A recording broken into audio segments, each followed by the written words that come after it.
Okay, the records are now open. I'm going to go ahead and check in.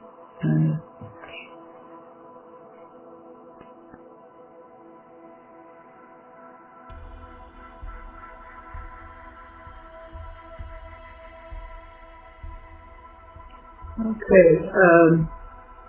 I do see a little bit of traveling, so I'm going to try to kind of pinpoint where you started off at. So let me go ahead and check in on that.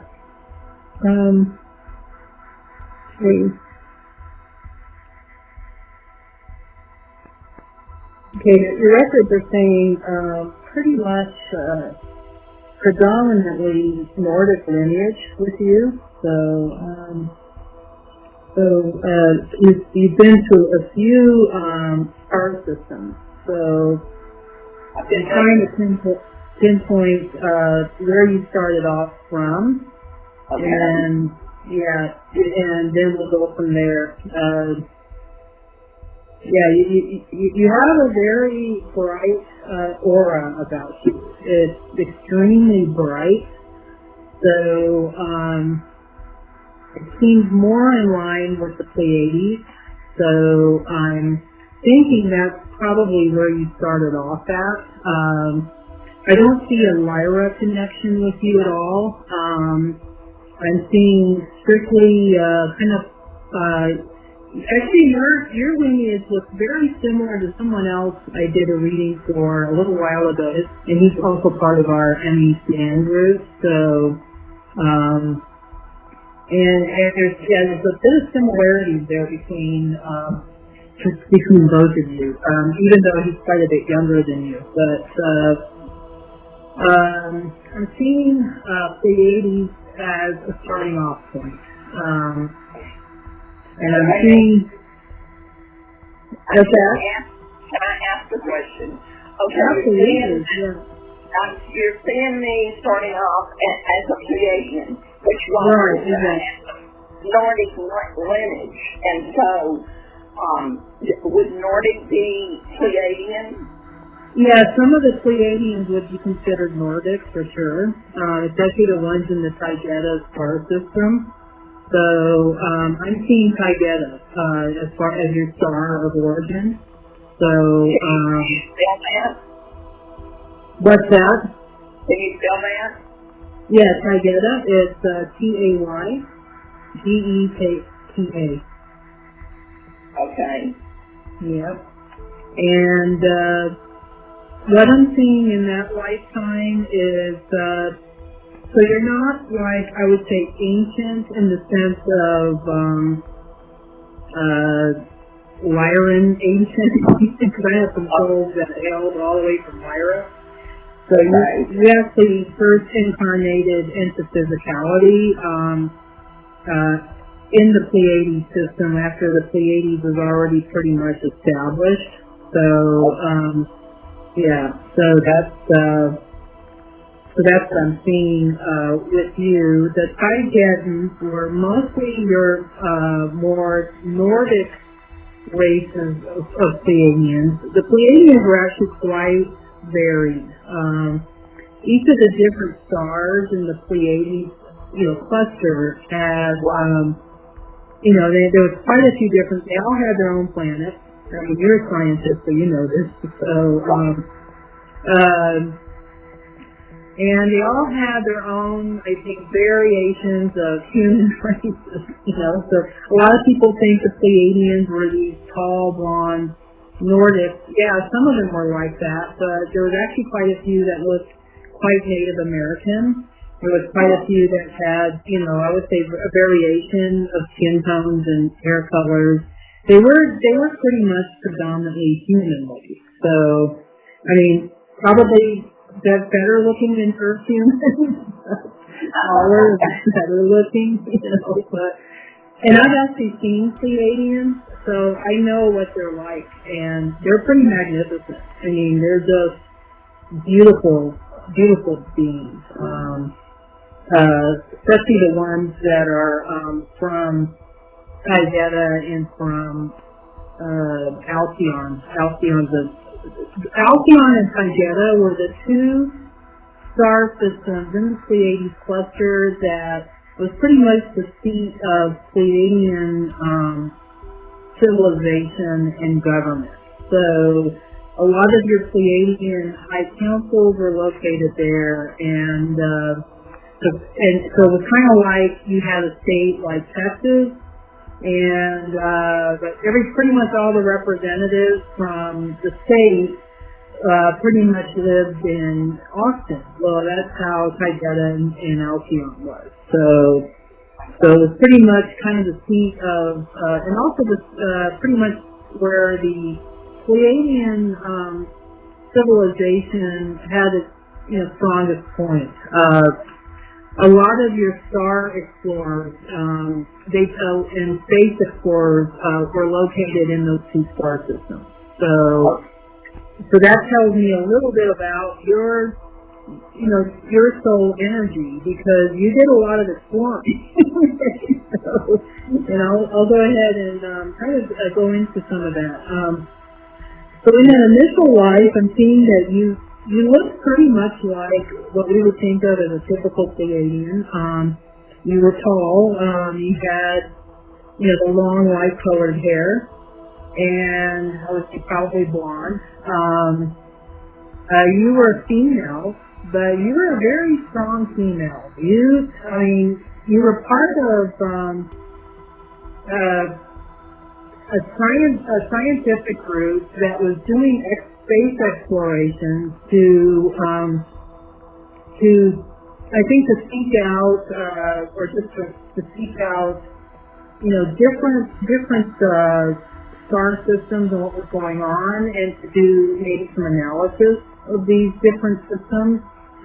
So I'm seeing that you were out with, I think, another team of people, and you guys would go in these starships and explore, different parts of the Pleiades and also different stars. So I'm seeing that you traveled to the Hyades. Your dog's getting excited there. Yeah. Maybe your dog is getting excited about something else.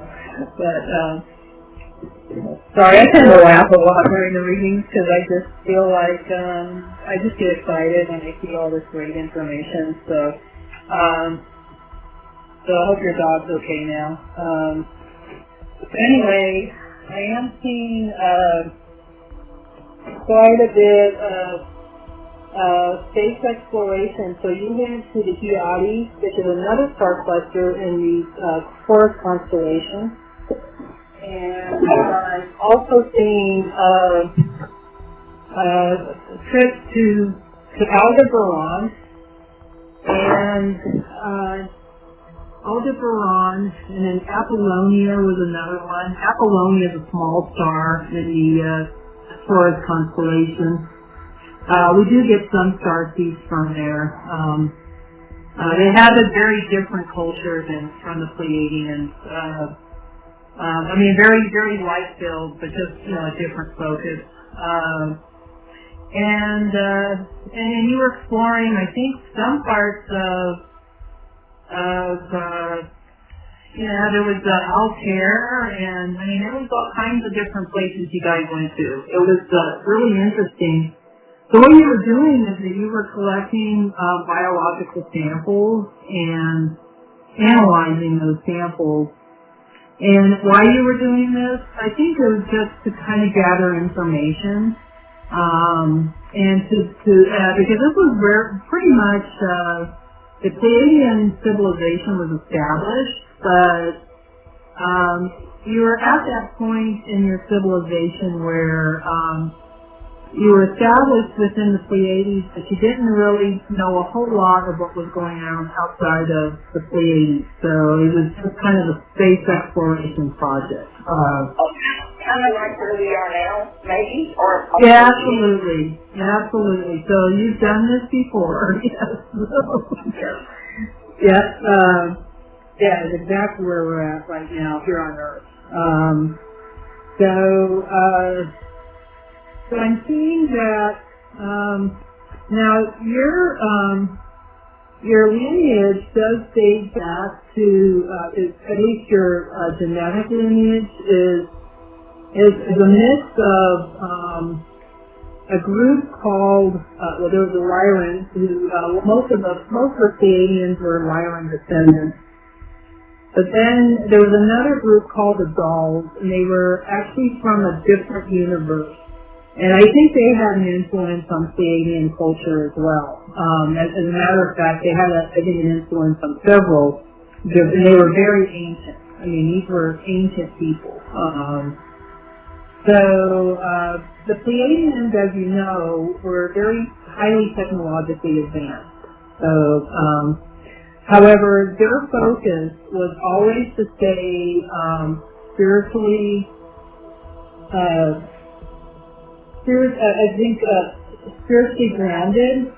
So they didn't want to get so technologically advanced that they lost their connection with spirituality.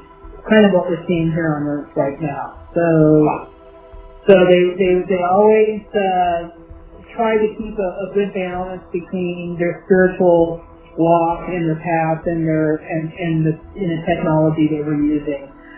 So they would consult quite a bit with the Arcturians and with the Andromedans, on how to do that.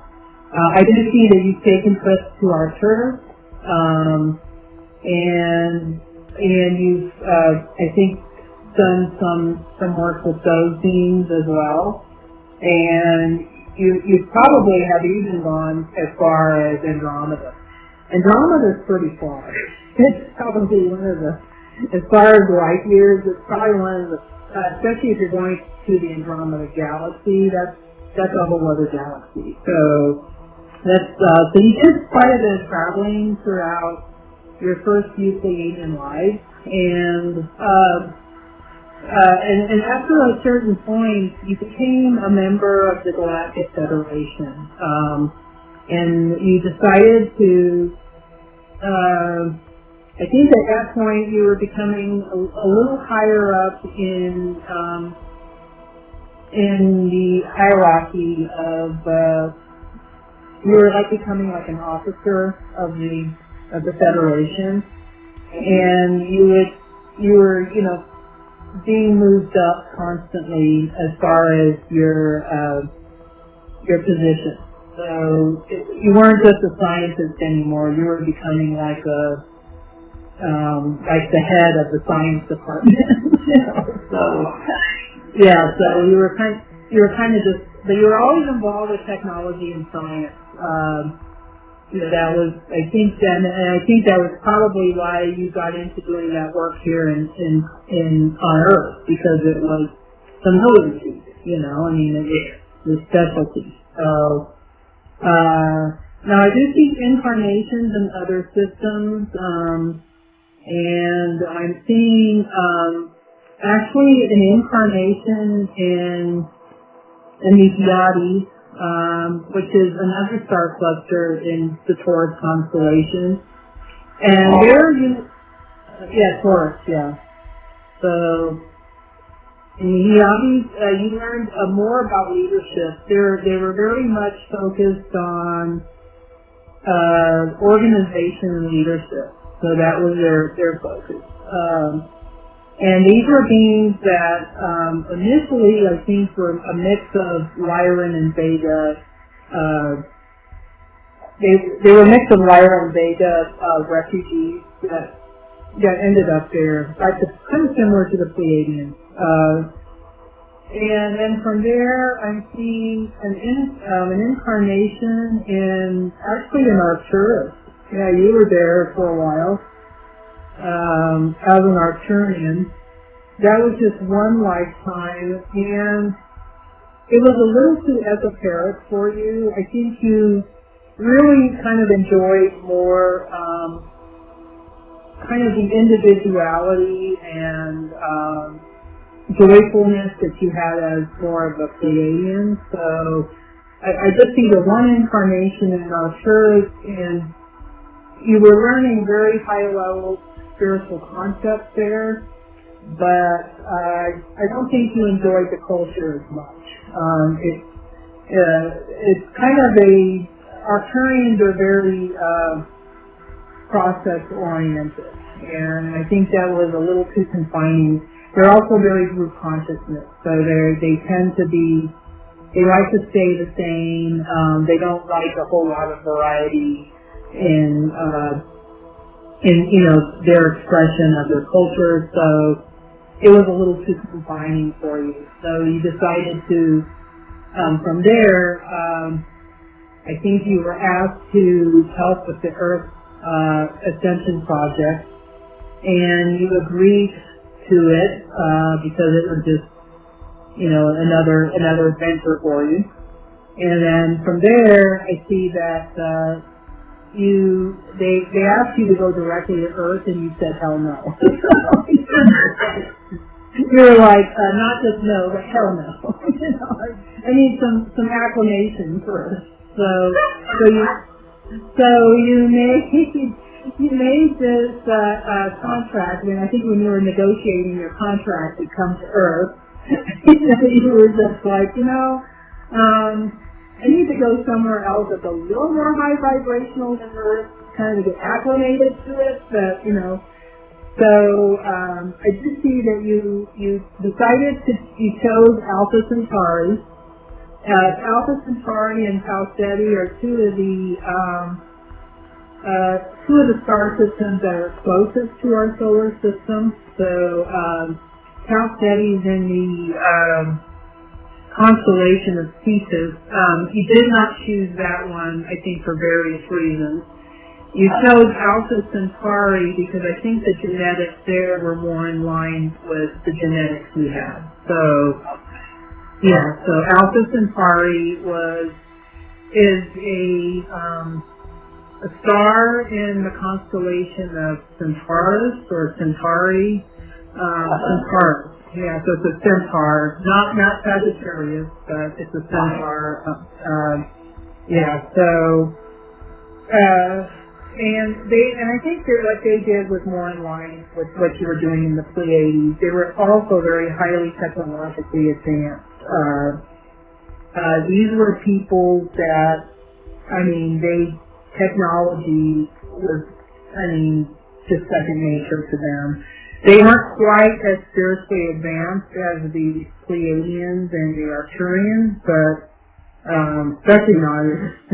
They were more like fifth or fourth dimensional beings. So you were, initially, actually as an Arcturian, you were seventh dimensional, and then when you were in the Pleiades, you were like, I think 6 through 8. So, you were, now my cat's, Yeah, she's, let me go pick her up. Oh, I see.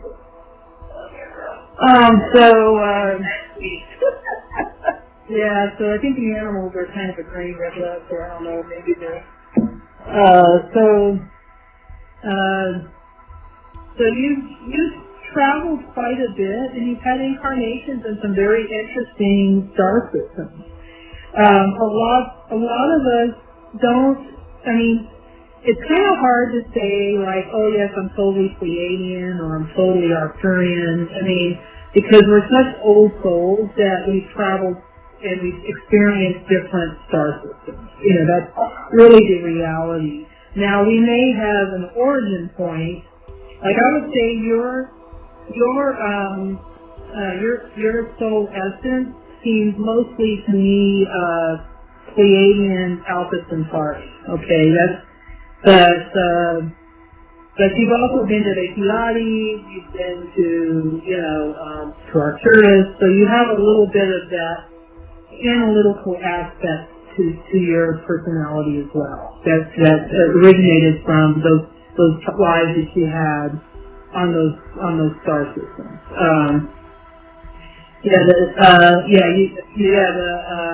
Most people really, most Pleiadians, I think, usually choose either a highly technological work or they choose more creative, or they can be a combination of both. So I'm guessing you're probably, even though you've worked in science, but it's probably a very creative aspect to you as well. I mean, that seems to be... I painted pictures and picked that all over the walls of my house. I haven't painted anything in about 7 years, so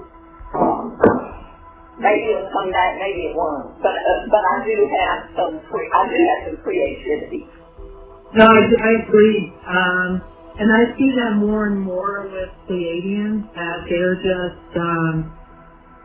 super creative. I mean, and it's like they like that balance. Their culture is all about balance and harmony, so they like being able to, be technologically adept, but at the same time, they want to express their right brain by, dabbling in some sort of creativity as well. So I see a lot of Pleiadians who are artists, or they get involved with music or dance or whatever creative expression works for them. So I'm not surprised that you paint. Yeah. I also sing and I also play the piano. So. Oh wow! You're a multi-talented person.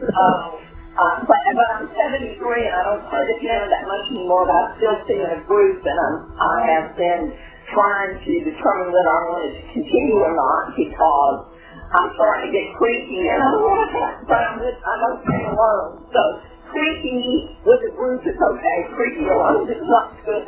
Yeah, I hear you. Yeah, so, I used to sing as well when I was much younger. I used to sing in a choir, and I enjoyed it. It's fun. It's fun to sing, isn't it? I mean, even if you're not that good at it, really fun to sing. Yeah. Right. It's very good. It's that fun. It is. Yeah. Yeah. Yeah. So, I'm a blonde. Okay. I'm a short blonde. I'm not a tall blonde. And I'm also got very, very fair skin. And I have done my DNA, and I don't exactly know how it comes out like this, but I'm 100% Northern European. Oh wow. Okay, so the Pleiadian genetics fits exactly. Yeah. Yeah. Yeah. Yeah. That fits. And you were tall in your first life, but just because you were tall then doesn't mean that you're, tall now. I mean, you also spent some time in Alpha Centauri, and they tended to be more normal height people. So I think you were just carrying over some of the I see now like you were more normal height. Just whatever. They vary in height, just like we do. Actually, I think out of all the incarnations you had, probably Alpha Centauri was the most like Earth human. So, I'll see you later. Sorry, my husband's taking off. Taking on that. But yeah,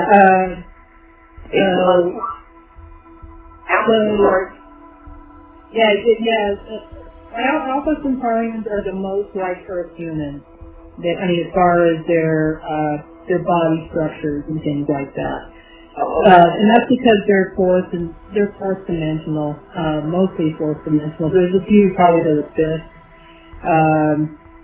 So they have the same kind of carbon-based bodies that we have. When you're talking about beings in the Pleiades who are like, 6 through 7, 8 dimensional, we're talking about beings who have crystalline bodies. Okay. Let me ask you about that, because that kind of blows me away, because I understand the organic chemistry of the Earth, and I don't understand what is a crystalline body? I mean, that's a question I've been asking. It says that we're shifting into that, and I've seen that a lot, but I'm not getting what that means. Does that mean we're less like fleshy and more like spirit? I see it as being kind of this is just my interpretation of it, and I don't know if it's totally correct, but and I have, like you, I have a background in science. So I sometimes look at these things. I'm thinking, okay, how do we go from a carbon-based body, and then they're saying that we're going to kind of transition into silicone. So I'm like, yeah, I'm like, okay, so how does that work?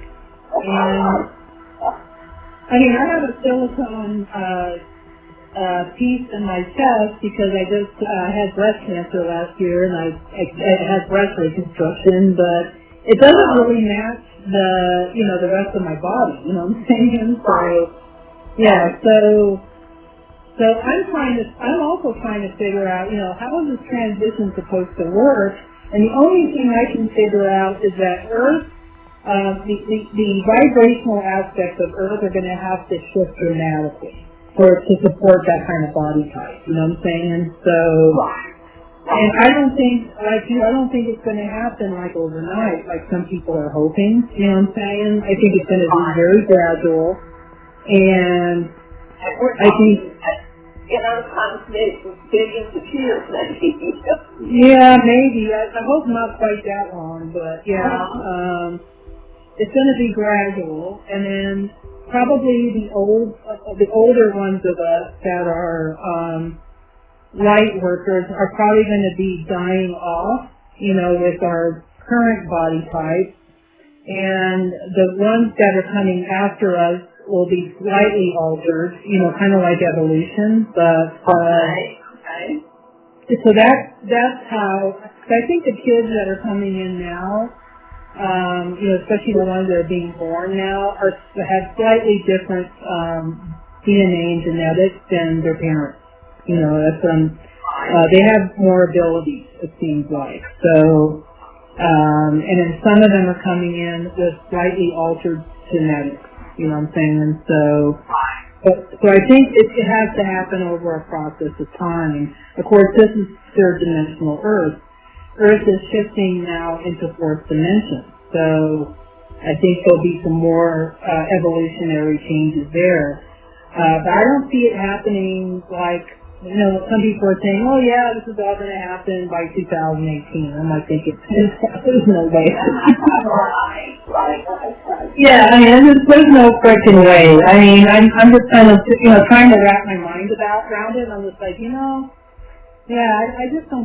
don't see that. I don't see my body and, shifting that dramatically in this lifetime. Now, will it in the next lifetime? Yeah, probably, so I'll be going back to the higher dimension. But in this lifetime, you might see some slight, improvements. People are living longer, and but then again, a lot of us are having a lot of health issues, so,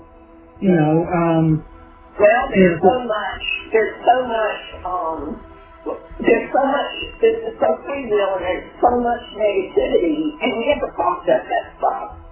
Oh, absolutely, yeah, and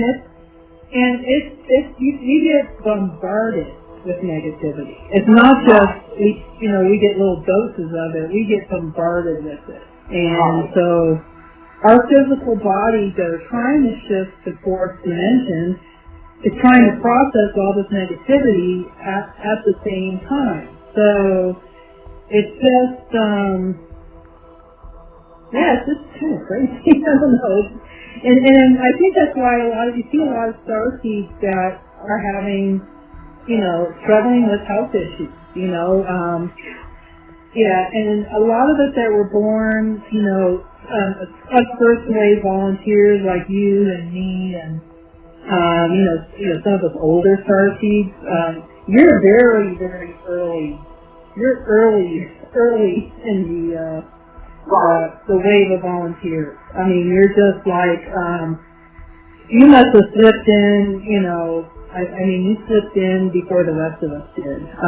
I was born, yeah. I want you to go to my page where all the pictures are.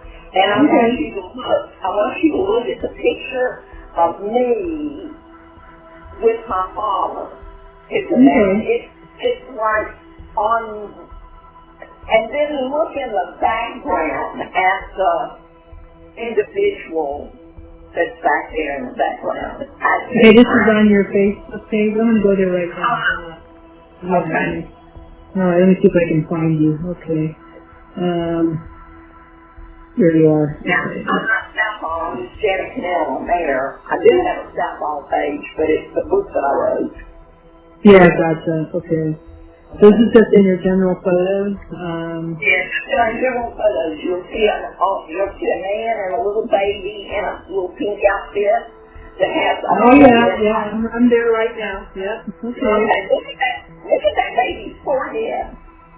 I know. I've never seen a baby's forehead look like that before.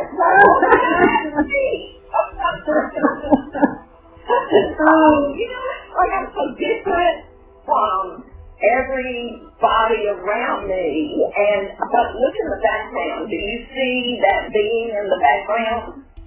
I sure do. Yep, I saw it immediately. Yeah, I sure do. It looks Pleiadian too. Yeah. It does look Pleiadian? Oh yeah. Yeah, it has human features. Yeah, very much so. Pleiadian, or yeah, I'm guessing probably Pleiadian because it looks like light bodyish. Not the Alpha Centaurians were more human. I mean, they were not quite as evolved. That was like a very evolved being. So somebody was checking up on you, making sure you were okay. Well, I didn't even, I've seen a picture all my life. I have a friend who lives in Atlanta who is kind of like where we are. And she spotted it. She says, oh my gosh, look at that. And I was right so concerned about the baby with the big forehead. Look at that baby with that big forehead. No, look at the background. There's actually some, it looks like they have kind of like a lock of hair that kind of fell over on their forehead. And their forehead actually looks like a lot like yours. You know, it kind of has the big forehead too, like yours. So it must be one of your guides or ancestors, that's looking out over you. Yeah, so that's, and I'm seeing definitely Pleiadian looking, or at least Nordic looking. And it's interesting that you said your genetics is all from Northern Europeans. That fits with the Pleiadians. The Pleiadians had colonies in Northern Europe, especially, kind of the north part of the mainland Europe, along with, the Scandinavia and, parts of Great Britain. So that totally fits. Yeah. And I've done ancestry, and I can trace back to like 900 and something in France, and then all of a sudden they're showing up in England around 1056, which was the Battle of Hastings with William. Oh, wow. Wow, that's an impressive lineage. Wow. So that was, but the work was, most of that work was done by a great aunt of mine, who I think is hanging out with me, because she left me a ring, and I found it the other day. I thought it had just gone, and I found it on the floor. And that ring would never go on the floor, trust me. Right. That ring on the floor. Wow, that's amazing. She must have left it there for you to see it. So, And she started all that genealogy stuff, and I'm the one that completed it. So, wow. So am I coming back to this earth, or am I leaving? You're leaving. You're done. It's like, oh my God, it's just like, woo! I know, no, most of us first wave volunteers, we're not coming back. We've paid our dues. It's just like, it's like, and not just, it took a lot of sacrifices for us to be here, especially during the time that we were being, incarnating on this planet. I mean, you came in at a time that was so filled with ignorance. I mean, this was 43. I mean, that was like, you had to fight a whole lot of, I think, bigotry and ignorance and, very distorted thinking, throughout our American society during that time. And I came in the 60s when, some of the, revolutions were starting to, occur, but even then it was, we had to literally bust down the doors of the current hierarchical society that we were being born into. And so, you do look kind of like a little alien baby.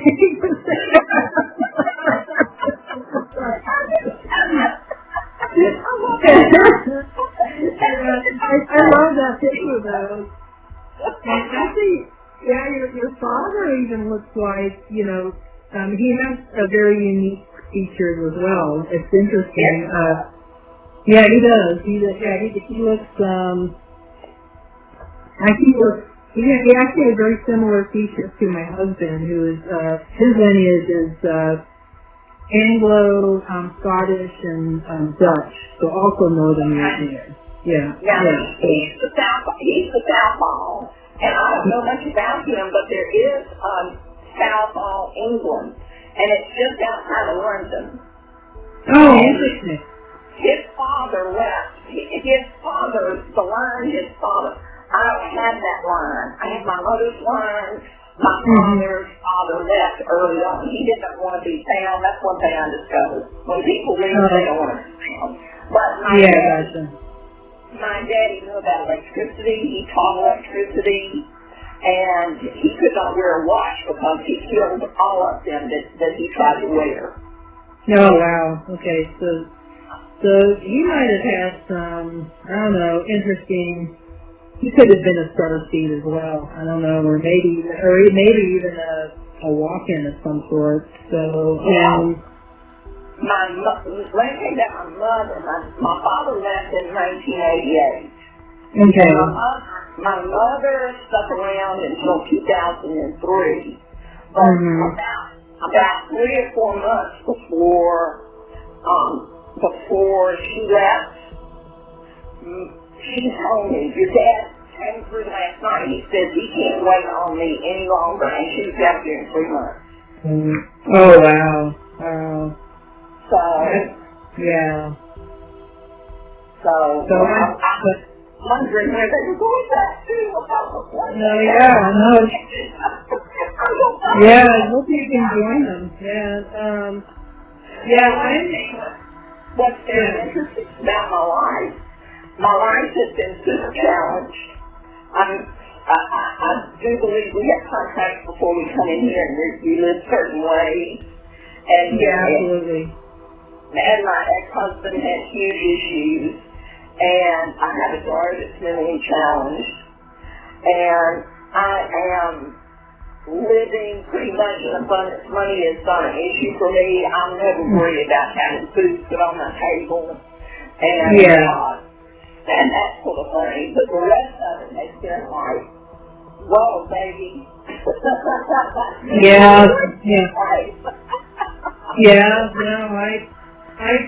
The first 50 years of my life were, just almost like a living hell. It was one tragedy after another, and I think it was so I can learn more about the human condition. I didn't have very many prior lives on Earth. I think maybe less than 5. So, I came from the higher realms, and you did, but it was hard. It was a hard. This is a hard life. My second 15 years hopefully will be a lot better. So far, it seems like things have gotten a lot better, but I think since I've had my awakening, but I didn't wake up until I was 50. I didn't have a clue. It was hard.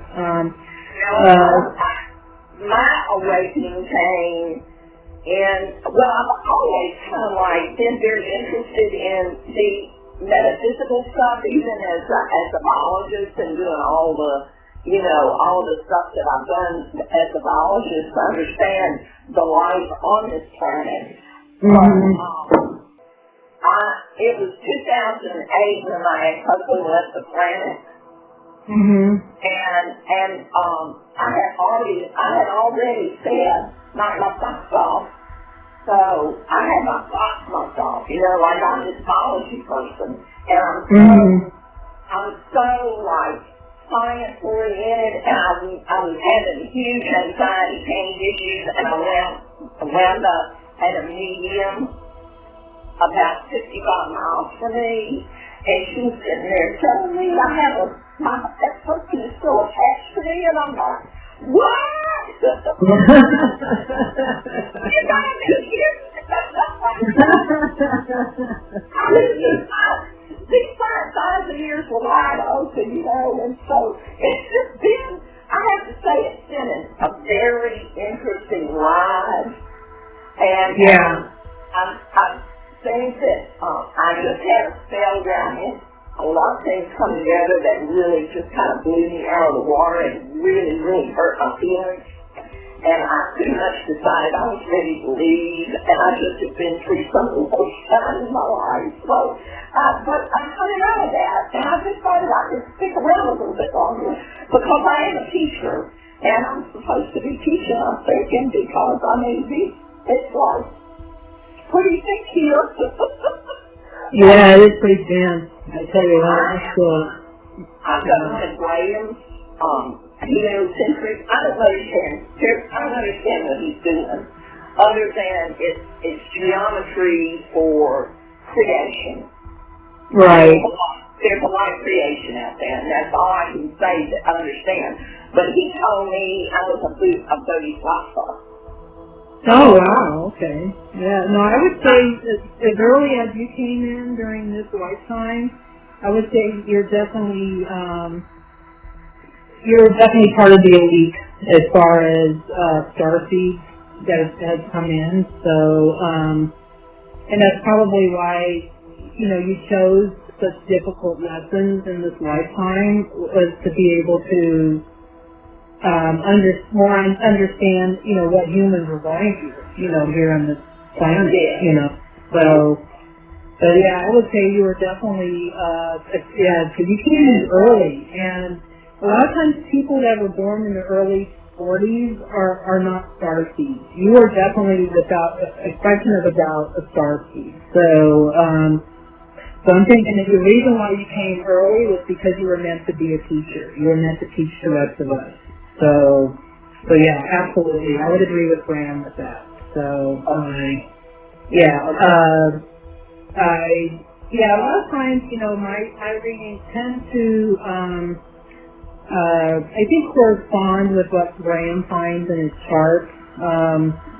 I probably just fill in the blanks a little more, just here and there,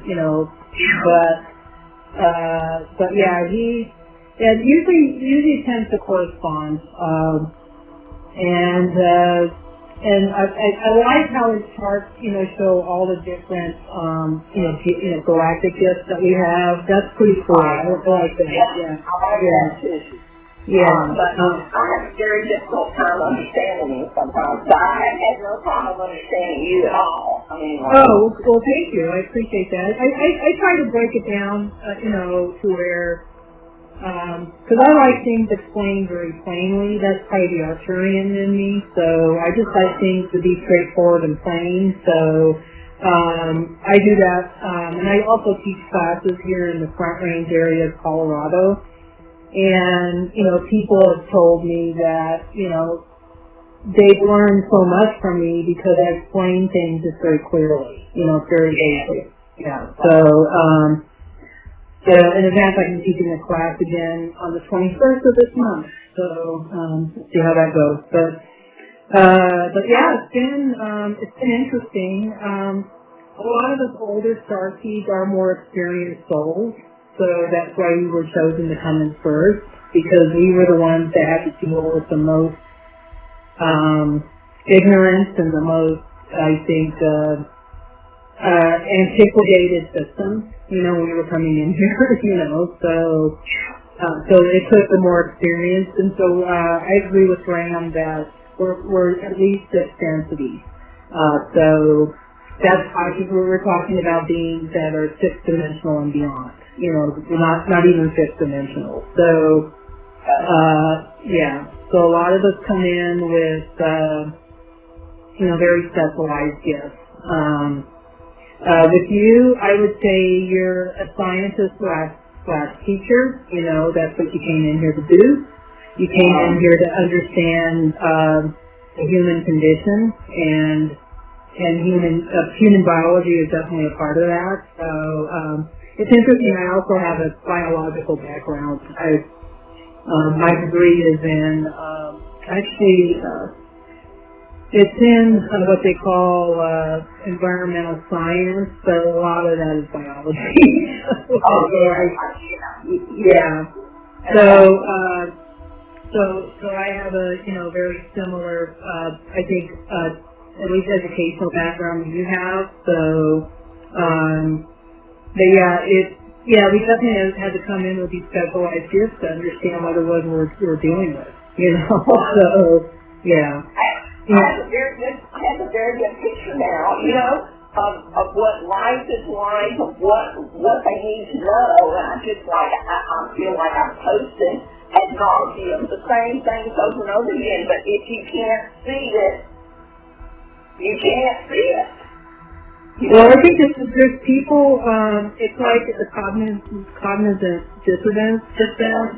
Yeah, they just can't process it because it just blows their mind, so they just shut down, I've tried to have conversations with old friends of mine about the work I'm doing now, and they just shut down. They don't understand it. I mean, it's just like, wow, how can you not understand this? And even certain members of my husband's family, they have no concept. They just now my family are, they're starting to. I mean, I would say they're still pretty 3D, but they start to open up their minds a little bit because they're just seeing how successful I've become with the classes and the speaking events and things like that. But it's taken them a while. I mean, it's just like, and I still feel like they're very, very, very beginning. So I'm sure that's probably the case with you in your circles as well. You're probably like right here ahead of most people in your social circles. It's just like what's that? No, I don't. Except I am involved with a group, and they're doing a lot of Arcturian things. Yeah, gotcha. Okay. Okay. Well, that's interesting that you're in an Arcturian group when you had a Arcturian incarnation. So. I can't wait to tell the guys who's like I have a group that I have done with that group, but I don't think exactly the way most of the people in the group do. Yeah, no, that's because you had that one incarnation, and I just seen you didn't like it. I mean, you didn't. The culture is very different, and the only reason why I can say that is because I am an Arcturian starseed. I would say that's mostly, I feel, was my origins, but I've spent as a soul quite a bit of time in the Pleiades, so I know the difference. I think Pleiadian culture is more family-oriented, more joy-filled, laughing, having a good time, and the Arcturians are very, very serious.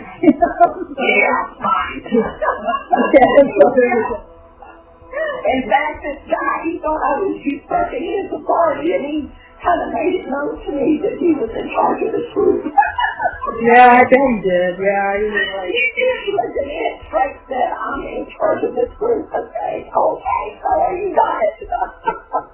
Okay, Captain, Yeah, you can have it. You can have it, yeah. I just absolutely thoroughly enjoyed talking to you. I mean, it's like, oh my gosh, it's such a breath of fresh air.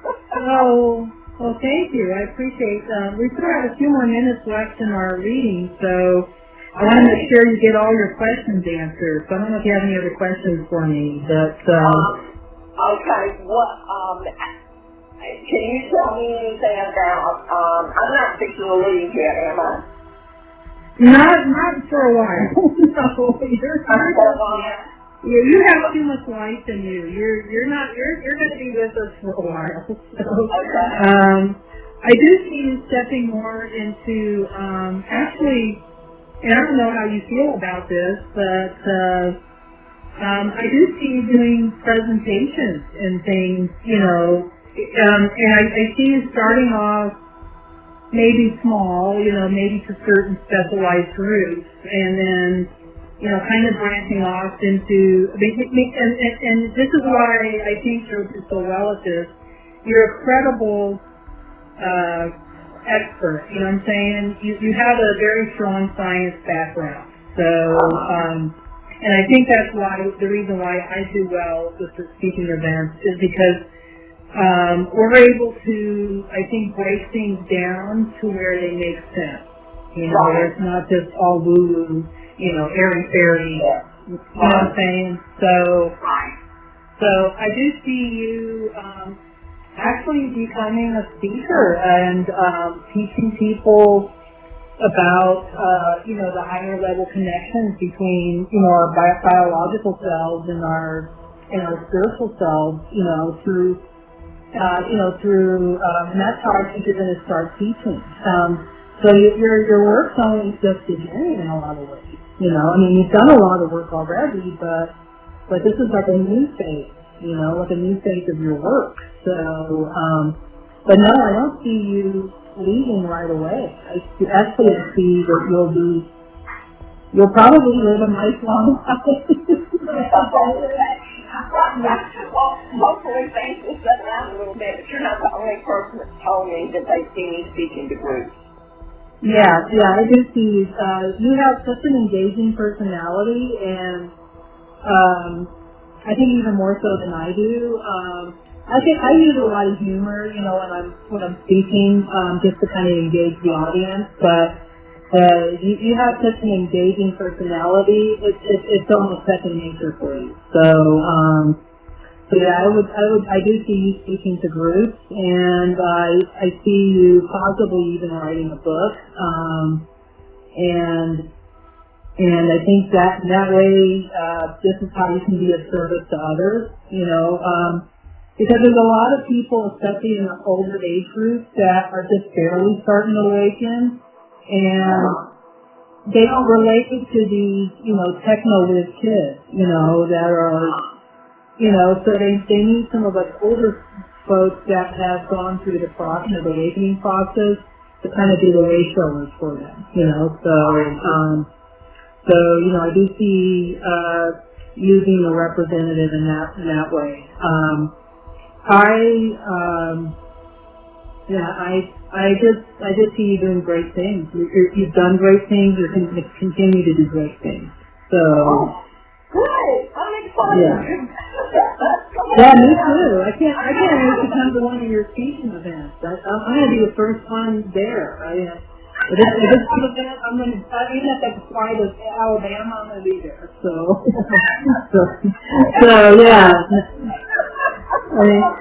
Down in the deep south.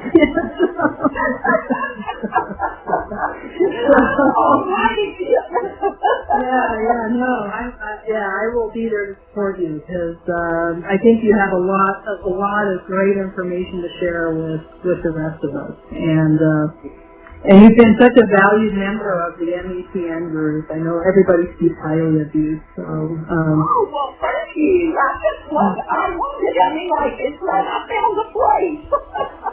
I know. I think a lot of us felt that way. I just happened to stumble upon that group because somebody added me, and I just felt like, wow, this is really a cool group, And just like all the stuff I like, they talk about, yeah. So. And they're nice. They're nice. Yeah. Everybody there is super nice. Yeah. No. And as part of the admin group, we work hard to keep it that way. So yeah, we make sure. Yeah. So I see kind of the the backdoor dealing. I think, extracting gold and things like that. Yeah, right. Yeah, there's a lot of that going on. So anyway, I just want to kind of check in on some of your guides. I do see very high-level Pleiadian guides, mostly with you. I do see a couple of Alpha Centauri guides.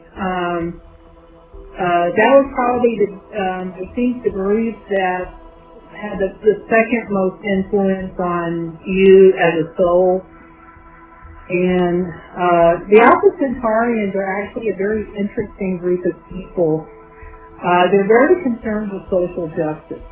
And they want equality and fairness for all people. And they were actually a group that contacted our government, I think back in the 1950s. And I think they're offering their assistance, and our government chose to have a contract with the gray aliens because they were willing to give them weaponized technology, whereas the Alpha Centaurians refused to do that. The Alpha Centaurians, and I have an aunt who's also, she's not Pleiadian like you, she's more she's strictly Alpha Centauri, but she's very, very concerned with, the rights of people that have been marginalized, like the Native Americans and African Americans and things like that. So I see a little bit of that aspect in you as well, that you're very concerned with, I think, just, people being able to, thrive and live and, not be discriminated against because of who they are, and I think that also extends to animals as well. I see a lot of animals that get mistreated just because they're animals, and that kind of thinking has to change. I think, we have to start realizing that we're all connected, and that includes the animal kingdom and everything else. So, so I do see maybe some shifts and changes there. And I see you as being, someone who's a representative of that. Not so much the animal thing, but the people thing. So, you